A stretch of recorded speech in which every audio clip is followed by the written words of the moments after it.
नमस्कार दोस्तों। SBD government college सरदार शहर के यूट्यूब चैनल में आपका स्वागत है।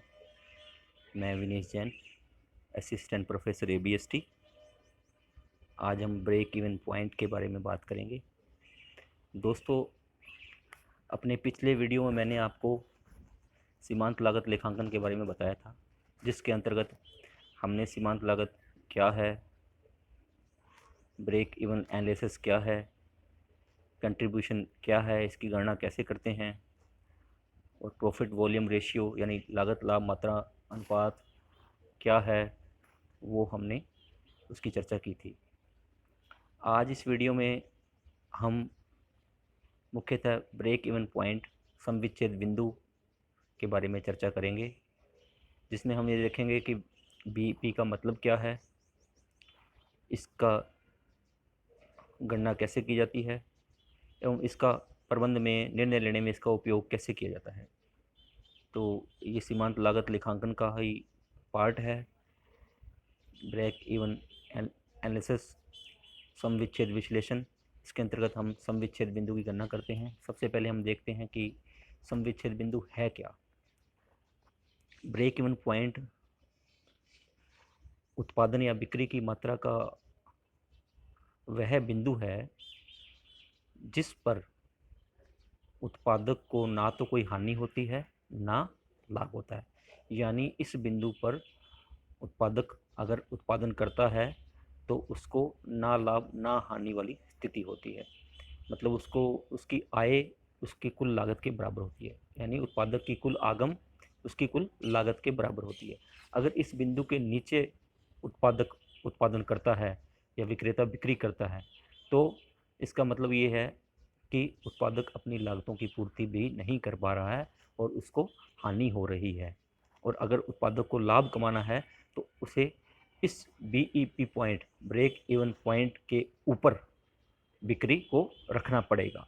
मतलब जितना उसकी वास्तविक बिक्री या उत्पादन इस बीईपी पॉइंट के ऊपर होगा उतना ही उसको लाभ अधिक होगा और उसकी मार्जिन ऑफ सेफ्टी उतनी ही ज़्यादा होगी।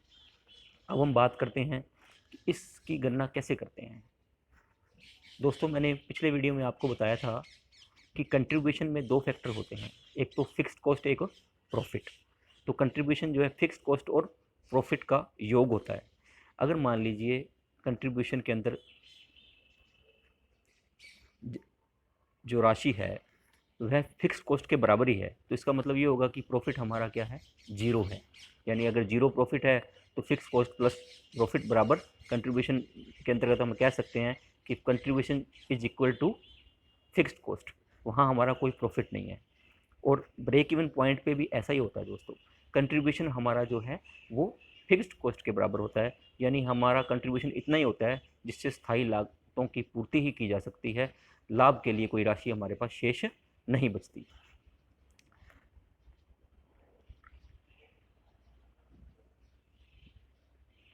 इस प्रकार से बीईपी पॉइंट पर ना लाभ ना हानि की स्थिति होती है। अब देखते हैं कि बीईपी पॉइंट की अपनी गणना कैसे करें।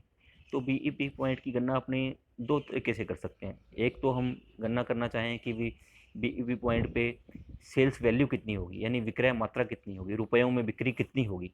एक अपने इस प्रकार से भी कर सकते हैं कि कितनी इकाइयों का उत्पादन या बिक्री की जाए कि हमें बीईपी पॉइंट पर हम पहुंच जाएं।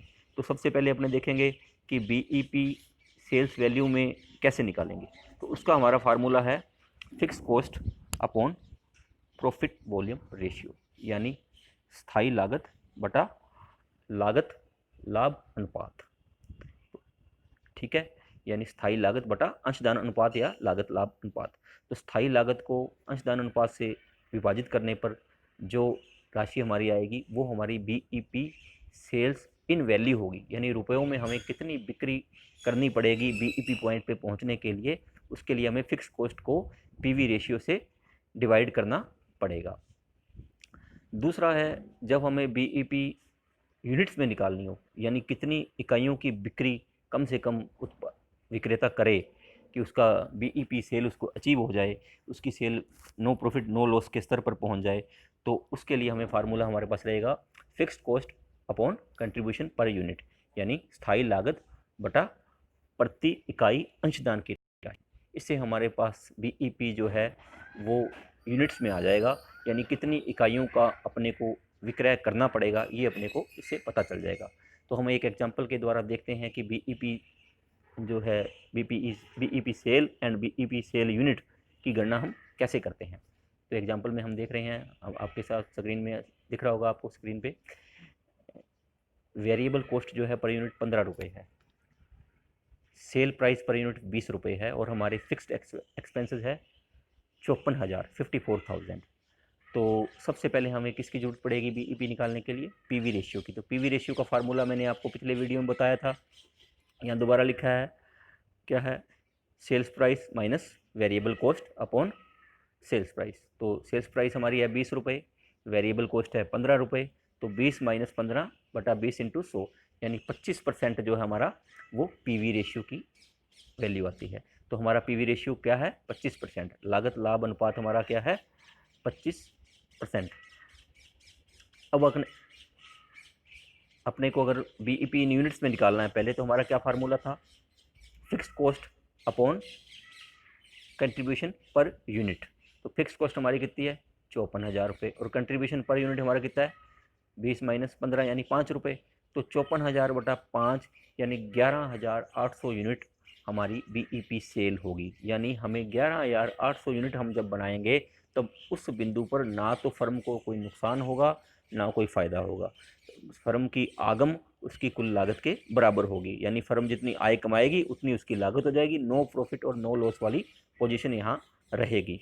तो ये तो थी बीईपी सेल इन यूनिट्स। अगर अपने को बीईपी सेल वैल्यू करना हो तो इसके दो तरीके हैं। एक तो अपने पास पर यूनिट प्राइस दे रखा है 20 रुपये, तो हम कर सकते हैं 11,800 इंटू 20, तो भी हमारे पास वैल्यू आ जाएगी। अगर हम फार्मूले के से करना चाहें तो ये हम ऐसे करेंगे, fix cost upon PV ratio. Fix cost कितनी है हमारी? 54,000 बटा 25 इंटू 100, क्योंकि ये पीवी रेशियो परसेंटेज में है तो इंटू 100 अपन करेंगे। तो 54,000 बटा 25 इंटू 100, तो 2,16,000 रुपये हमारी बीईपी सेल इन वैल्यू, यानी हमें 2,16,000 रुपये की बिक्री करने पर कोई लाभ या कोई हानि की स्थिति नहीं होगी। इस बिंदु पर फर्म की लागत उसकी आगम के ठीक बराबर होगी। ठीक है, तो ये बात हमें समझ में आ गई कि बीईपी जो है एक ऐसा बिंदु है जिस पे फर्म को ना लाभ होता है ना हानि होती है। अब आप सब लोग जानते हैं कि फर्म का उद्देश्य लाभ कमाना है, तो अगर उसको लाभ कमाना है तो उसको अपनी बिक्री बीईपी पॉइंट के ऊपर रखनी होगी। अब वो ऊपर जितना ज़्यादा रखेगी उतने उसकी लाभ की संभावना ज़्यादा होगी, और अगर वो बीईपी पॉइंट से नीचे रखेगी तो उसका मतलब है कि फर्म की लागत उसकी आगम से ज़्यादा है और फर्म को हानि हो रही है। तो एक और एग्जांपल अपन देखते हैं। कई बार क्या होता है, हमारे पास जो है सेल्स और वेरिएबल कॉस्ट और फिक्स्ड कॉस्ट, ये सब जो है इनका सबका हमें मान नहीं दिया होता, इनकी सबकी वैल्यू हमें नहीं दी होती। हमें केवल वो क्वेश्चन में देते हैं कि दो अवधियों की बिक्री, अलग अलग अवधि की बिक्री क्या है और दो अवधियों का प्रॉफिट क्या है। तो ऐसी स्थिति में भी हम बीईपी की गणना कर सकते हैं।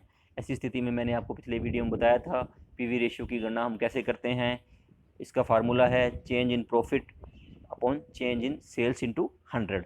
यानी प्रॉफिट जो है आप देख रहे हैं, पहले पीरियड का प्रॉफिट है 5 लाख और दूसरे पीरियड का प्रॉफिट है 7,50,000। तो आपको पता है कि प्रॉफिट में चेंज कितना हुआ? 2.5 लाख रुपये, और सॉरी सेल्स में चेंज हुआ 2.5 लाख रुपये। पहले अवधि की सेल्स है 5 लाख और दूसरी अवधि की सेल है 7.5 लाख। तो सेल में जो चेंज हुआ है वो है 2.5 लाख का। और प्रॉफिट की बात करें तो पहली अवधि का प्रॉफिट है 50,000 और दूसरी अवधि का प्रॉफिट है 1 लाख। तो प्रॉफिट में जो चेंज हुआ है वो 50,000 का हुआ है। तो change in profit upon change in sale, यानी 50,000 बटा 2.5 लाख इंटू 100 बराबर क्या आ गया? 20% हमारा पीवी रेशियो आ गया। क्या आ गया? ये हमारा 20% पीवी रेशियो आ गया। अब हमारे पास पीवी रेशियो आ गया दोस्तों। पिछले वीडियो में मैंने बताया था आपको पीवी रेशियो का फार्मूला क्या था? Contribution upon sales into 100।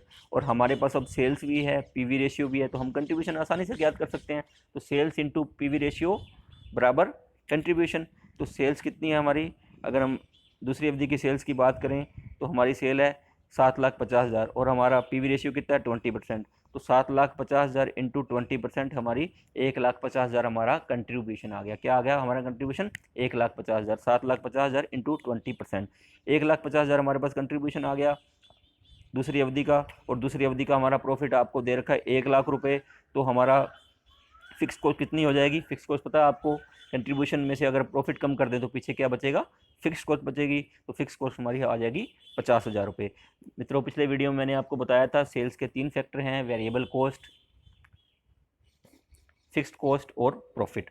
हमें ये इक्वेशन हमेशा याद रहनी चाहिए ताकि हमें पता लग जाए जब एक भी मिसिंग है तो हम दूसरों के आधार पर उसकी गणना कर सकें। उसी प्रकार से कंट्रीब्यूशन के 2 फैक्टर हैं, फिक्स्ड कॉस्ट प्लस प्रॉफिट। तो यहाँ हमारे पास कंट्रीब्यूशन 1.5 लाख दे रखा है और प्रॉफिट भी हमें 1 लाख दे रखा है, तो हम फिक्स कॉस्ट की गणना आसानी से कर सकते हैं। 1.5 लाख माइनस 1 लाख बराबर 50,000 रुपये हमारी जो है फिक्स्ड कॉस्ट आ गई। अब हमारे पास बीईपी निकालने के लिए फिक्स कॉस्ट और पीवी रेशियो दोनों आ चुके हैं। तो हम BEP sales in unit in value यहाँ पे निकाल सकते हैं। तो उसका फार्मूला है fixed cost upon PV ratio. Fixed cost हमारी कितनी है? 50,000 और पीवी रेशियो कितना है? 20%। तो बीईपी सेल हमारी क्या आ जाएगी? 2,50,000 रुपये। तो दोस्तों, ये आपने देखा कि हमें 2 अवधियों का लाभ और 2 अवधियों की बिक्री दी गई थी, अन्य कोई फैक्टर नहीं दिया गया था। उसके आधार पर हमने पहले पीवी रेशियो निकाला, फिर कंट्रीब्यूशन निकाला, फिर हमने फिक्स्ड कॉस्ट की गणना करी, और फिक्स्ड कॉस्ट की गणना करने के बाद पीवी रेशियो के आधार पर fixed cost upon PV ratio हमने बीईपी सेल्स इन वैल्यू की गणना करी। ठीक है, ये तो हो गया हमारा कि कैसे हम बीईपी सेल्स की गणना करते हैं, ये तो हो गया। अब बीईपी सेल्स की गणना करने का उद्देश्य क्या है? कुछ ये तो गणना कर ली, ठीक है, इससे अपने पता लग गया कि इस बिंदु पर कोई हानि या कोई लाभ नहीं होता। इसका एक ये भी उपयोग हो सकता है कि हमारे पास कुछ, हमने सोचा हो कि हम इस साल इतना लाभ कमाएंगे, तो उतना लाभ कमाने के लिए हमें बिक्री कितनी मिले। ये तो वो पॉइंट हो गया ना सेल्स का, जहाँ पे ना लाभ है ना हानि है, लेकिन हम ये सोच के चलें भी हमें तो इतना लाभ भी होना चाहिए। तो इसी फार्मूले के आधार पर हम उस बिक्री की राशि की भी गणना कर सकते हैं, जिससे हमें अपना इच्छित लाभ प्राप्त होगा। समझ गए भाई? अपने को 1 साल का हमारा लाभ का टारगेट है, मान लीजिए हमारा लाभ का टारगेट है 1,25,000 रुपये, और हमें उसके लिए हमें पता लगाना है कि हमारी कुल बिक्री कितनी चाहिए कि हमें 1,25,000 रुपये लाभ हो जाए। तो उसका फार्मूला है दोस्तों, sales for desired profit is equal to fixed cost plus desired profit upon PV ratio into 100। आपने इसमें देखा होगा ये सारा फार्मूला बीईपी वाला ही है, लेकिन इस यहाँ पर हमने फिक्स्ड कॉस्ट के अंदर एक डिजायर्ड प्रॉफिट भी जोड़ दिया। अब फिक्स्ड कॉस्ट के अंदर डिजायर्ड प्रॉफिट जोड़ दिया तो इसका मतलब है हम इतना कंट्रीब्यूशन चाहते हैं, क्योंकि प्रॉफिट में अगर फिक्स कॉस्ट जोड़ते हैं तो हमारे पास कंट्रीब्यूशन आ जाता है, तो हमें वो कंट्रीब्यूशन चाहिए, और वो जो डिजायर्ड कंट्रीब्यूशन है वो चाहिए अपॉन पीवी रेशियो इंटू 100। तो आपने यहाँ देखा कि हमारी फिक्स कॉस्ट कितनी है? 50,000 रुपये, और हमारा डिजायर्ड प्रॉफिट हमने मान लिया 1,25,000 रुपये में लाभ चाहिए। तो 50,000 प्लस 1,25,000 अपॉन 20, तो क्या रहेगा? 1,75,000 बटा 20 इंटू 100, क्योंकि पीवी रेशियो परसेंटेज में होता है इसलिए इंटू 100 यहाँ हम करते हैं।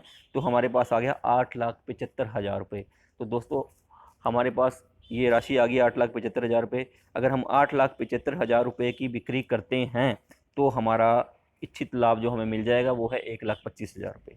ठीक है, तो 8,75,000 रुपये बिक्री करने पर हमें 1,25,000 रुपये लाभ की प्राप्ति होगी। तो इस प्रकार से इस वीडियो में आपने देखा कि कैसे हम बीईपी सेल्स इन यूनिट्स की गणना करते हैं, कैसे बीईपी सेल्स इन वैल्यू की गणना करते हैं, और कैसे हमें अगर अपना डिजायर्ड प्रॉफिट निकालना हो तो उसके लिए वांछित सेल की मात्रा ज्ञात करते हैं। ठीक है, आशा है आपको वीडियो पसंद आया होगा। आगे अगले पॉइंट अपने नेक्स्ट वीडियो में देखेंगे। आप सभी का बहुत बहुत धन्यवाद।